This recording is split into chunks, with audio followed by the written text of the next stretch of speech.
খরচ করতেন ব্যভিচারের পিছনে। বর্তমান টাকায় 50 থেকে 60 লক্ষ টাকা বর্তমান টাকায়।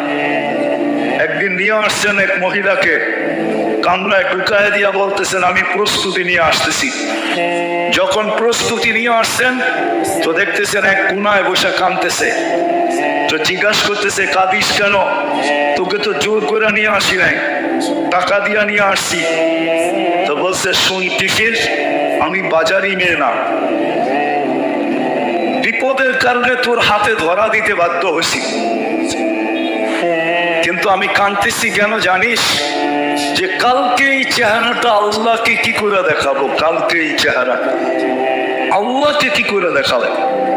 এতটুক কথা কিফিলের ডিফারেন্স। পয়সাটা হাতে উঠায় দিয়া বলছে বোন তোর গায়ে হাত দিব না, কিন্তু একটা অনুরোধ করব, আমি তওবা করতেছি, তুই চোখের পানি দিয়ে আল্লাহকে একটু বলে দে। ওই রাত্রেই কিফিলের মৃত্যু হয়েছে। ঘরের দরজায় সোনালী অক্ষরে লেখা হচ্ছে কাদ গফারা আল্লাহু লিকিফলিন, আল্লাহ কিফিলকে মাফ করে দিয়েছে। জীবন পরিবর্তন হইতে অনেক কথার প্রয়োজন হয় না, 2-4টা কথাই যথেষ্ট। মালিক ইবনে দিনার রহমতুল্লাহ আলাইহির জীবন চেঞ্জ হয়েছে শুধু স্বপ্নের একটা কথা দিয়া। একমাত্র মেয়ে ছিল, একমাত্র মেয়ে তার, ছোট বয়সেই মারা গেছে। স্বপ্নে মেয়ের সাথে দেখা হয়েছে, কাহিনী বড় লম্বা, আমি শর্ট করতেছি, আসল যেটা সেটা বলতেছি। তো ছেলে মেয়ে বাপের হাত ধরে বলছিল আব্বা এখনো কি মুসলমানের ফিরে আসার সময় হয় নাই।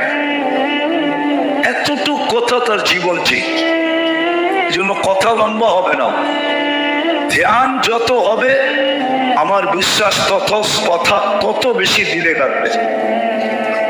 নড়াচড়া যত কম হবে তত বেশি কথা দিলে কাটবে। তো যেটা বলতেছিলাম, অস্তিত্ব সদিচ্ছায় না, আর চাওয়াটাও সদিচ্ছায় না। আবার এইখানে চিরদিন থাকাও না, কেউ চিরদিন থাকবে। দুনিয়াটার প্রমাণ দিতেছে ডেলি 4 থেকে 5 লক্ষ মানুষ ডেলি উঠা দিতেছে। আবার আপনি বলবেন তেমন আসতেছে, জন্ম নিতেছে, মানি, কিন্তু একদিন উঠানোটা উপরে হবে, আশাটা কমে আসবে। উঠতে উঠতে একদিন দুনিয়া শূন্য হবে, এটাই সত্য।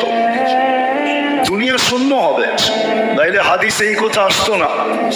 কোন এক পর্বে আল্লাহ মালাকুল মউতকে জিজ্ঞাসা করবে মান বাকিয়া আলা যাহরিল আরদ, জমিনে কে বাকি?